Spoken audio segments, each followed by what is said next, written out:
Everyone at the seaside. It was June. Christina had just received her school report, and finally, the so long expected summer holidays, namely 3 months, had arrived. "You can't stay here at Milan with all of that heat," her mother Luisella told her daughter. "You are free to visit your Aunt Lucia at the seaside, who has invited you over a lot of times." Well, that sounded to Christina, and so she left Milan in the hope it would get her a fresh and maritime breeze to cool down, and maybe it could give her pale and winterly skin a little color, which wasn't quite possible at the heated-up Milan. At the same time, a cousin of hers, Manuela, was also invited over to her aunt's. Manuela was just a few years older than Christina herself. It were the both of them, Manuela and her Aunt Lucia, to play suntan games, but foremostly they were convinced to know all the tricks and traits of the perfect suntanning. When they learned about Christina's arrival, they were rather enthusiastic and keen on revealing all the secrets of a perfect suntan towards Christina. "What would you know about sun, you who had been living at Milan all of your life, there where you was born?" they previously told Christina on the phone, and this way they clarified, without challenge, at once the regulations given. Aunt Lucia, senior expert, Manuela, junior expert, and Christina, the newcomer. Christina arrived at her place of destination during the morning hours. She was tired because she had been on her way for the whole night. She was greeted by a stroke of heat, and the two women welcomed her at the bus station. After having embraced and kissed each other, Manuela started speaking. "Are you ready?" "Ready for what to do?" Christina replied naively. "To get suntanned," Manuela answered. In a swift, Aunt Lucia and cousin Manuela had encircled Christina and were now taking action against the common enemy, the pale. First phases: preparation for the beach. In fact, the removal of every single hair that was superfluid. In just a whisk of time, Christina found herself in one row with her relatives in underpants. For the treatment of removing hair by candle wax, they had engaged a relative of them, a beautician, who was just about to burn herself her fingers because she didn't know where to put the hot pot full of boiling candle wax, while she was cursing towards Aunt Lucia, who had had the idea of making that candle wax treatment within the sleeping room. The aunt and Manuela kept sitting on the bed on a big white bedsheet and watching. While proving themselves sitting there, Elsa started to stir up the hot pot with the liquid candle wax in, with great strength. Then she filled a wooden spoon with a bit of that hot and melted liquid, blew upon it, and by a short hit she threw it onto one leg of Christina and rubbed it in as if it was honey. "Ow!" Christina yelled. "What the fuck? It's burning!" the young woman shrieked. "Keep your horses, just in it, guts," Aunt Lucia retorted. "Appearance needs suffering." Then Elsa counted to 6, while putting another strip of hot but already cooled down wax upon the 6th leg, which was the right leg of Aunt Lucia, whereas meanwhile the strip on Christina's first and right leg had cooled down and was almost ready to be torn off.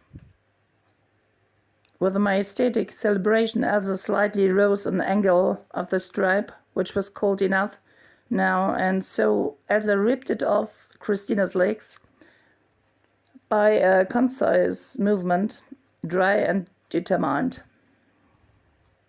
Christina contracted her face, feeling the pain. She tried to suppress a cry, but her eyes filled up with tears. That torture kept going on for 2 hours, with the aunt and her 2 nieces, while the 3 of them were taking up rather absurd and embarrassing positions to make the strip more bearable and avoid feeling that much pain. So the first battle had been overcome, and left behind the 3 tortured women, who started relaxing now, and while chatting, they struck over the red spots on their legs and the stain on their upper lips, either victim of that candle wax. After, the women stayed home for the rest of the day. The next day, Aunt Lucia woke up her nieces in the early morning hours to make way now for the most crucial phases of the suntan action.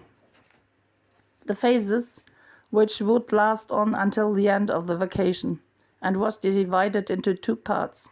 First one, getting suntanned at daytime and not giving in by no means. And second, in the evening time, putting on your fancy light dress and makeup and showing your envied suntanned face and body on the stage. The 2 female soldiers lined up in a row, following their aunt, who got up to get herself prepared. Manuela needed a big amount of time, for she had never been going to the beach, neither without her rose-red lipstick and her mascara on, of course waterproof, neither without her Creole earrings, nor without her pareo in color perfectly matched up with her hazelnut eyes.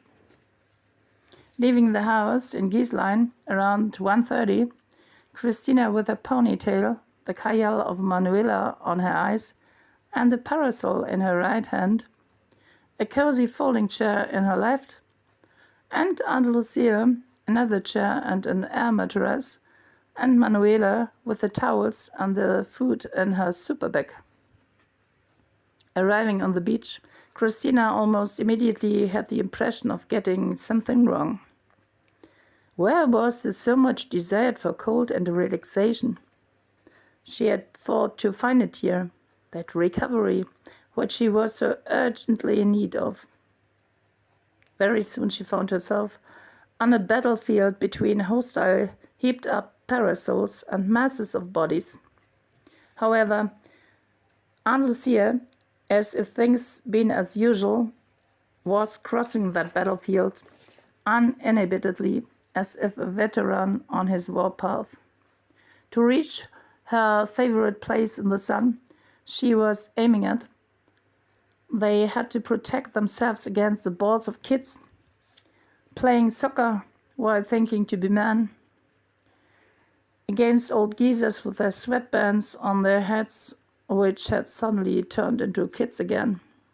Yes, they moreover had to defend themselves against the piercing and unbridled Google-eyed views of old men, and also against little walled-up sandy heaps of toddlers, who kept running slalom around the sunshades without ever taking care of where to put their feet. So Christina, being worried, followed her aunt, which remoted step by step farther from the waterline, the only spot where one could enjoy a whiff of fresh air.